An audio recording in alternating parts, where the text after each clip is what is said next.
Ravi de vous retrouver sur France 24 à l'heure de Paris Direct. Bienvenue à vous tous. C'est parti pour 3 heures d'informations non-stop dont voici tout de suite les principaux titres. La situation au Proche-Orient et ses réactions. La situation au Proche-Orient pour commencer au 23e jour de guerre ouverte entre Israël et le Hezbollah. L'État hébreu intensifie ses raids aériens au Liban. Une dizaine de frappes israéliennes ont notamment visé ce matin la ville de Nabati.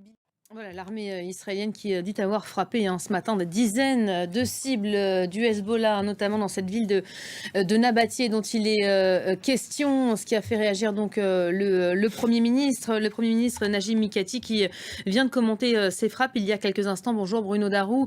Bonjour Elisabeth. Selon lui, l'armée israélienne a mené une frappe délibérée sur le conseil municipal de cette grande ville du Sud.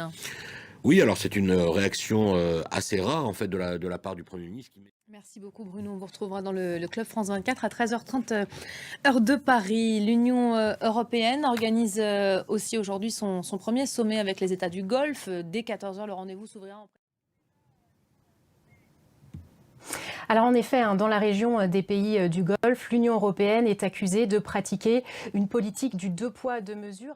Liaison interrompue avec Alix Le Bourdon, évidemment. On vous rendra compte de ce rendez-vous, un sommet qui fait aussi parler en raison de la présence de l'un des convives, personnalité controversée, le prince héritier Mohamed Ben Salman, dirigeant de facto de l'Arabie saoudite, donc attendu tout à l'heure à Bruxelles. Nous voilà à 3 semaines du coup d'envoi de l'élection américaine et ses premiers chiffres déjà. Plus de 5 millions d'Américains ont commencé à voter par correspondance. On aura l'occasion d'y revenir avec notre invité du jour à 13h, heure française. La riposte du clan Mbappé à présent. Nous allons déposer une plainte en dénonciation calomnieuse. Le capitaine des Bleus n'a rien à se reprocher, annonce son avocate, qui le dit serein, mais aussi stupéfait par l'emballement autour de l'affaire. La star du ballon rond a vu son nom cité dans la presse suédoise pour une affaire de viol.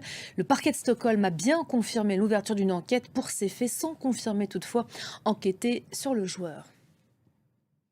Et voilà pour l'essentiel de l'actualité en cette mi-journée.